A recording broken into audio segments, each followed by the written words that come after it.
जिला भर में गंदम की खरीदारी का अमल शुरू हो गया है। इस साल 13 लाख गंदम की बोरियां खरीदी जाएंगी। मजीद देखते हैं इशफाक सुलेरी की इस रिपोर्ट में। सिंध हुकूमत की जानिब से गुज़श्ता 2 सीजन में आबादगारों से सरकारी सतह पर गंदम की खरीदारी न की गई। इस साल सूबाई हुकूमत की जानिब से फैसला किया गया है कि सांगड़ से 13 लाख से ज्यादा 100 किलो के बैग खरीदारी की जाएंगी, जिसके लिए 48 सेंटर भी बना देंगे। इस हवाले से DFC सांगड़ मनवर राय ने मीडिया से बातचीत करते हुए कहा कि बिल्कुल साफ और शफाफ तरीके से बारदाने की तकसीम होगी और गंदम की खरीदारी होगी। और आवाम के लिए भी यही है कि वो सेंटर इंचार्जों से रब्ता करें, ज़मींदार जो फार्मेलिटी है वो पूरी करें।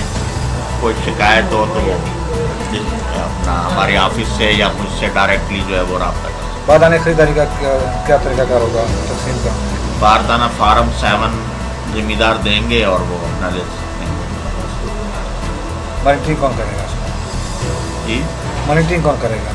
मॉनिटरिंग DFC करेगा। वैसे डिप्टी कमिश्नर को भी है पावर, वो भी कर सकते हैं, आप लोग भी कर सकते हैं मॉनिटरिंग। तवक्का कितनी गंदम आपके ज़िले में है?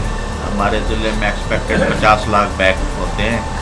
अभी हम थोड़ा लेट हो गए हैं, काफ़ी निकल भी गए हैं, लेकिन अभी I am ensure to complete the target. क्या समझते हैं कि दफ़ा 144 लगाकर ज़िला बदली पे दफ़ा 144 की शायद ज़रूरत नहीं पड़े, हम अपना टारगेट वैसे अचीव कर लेंगे।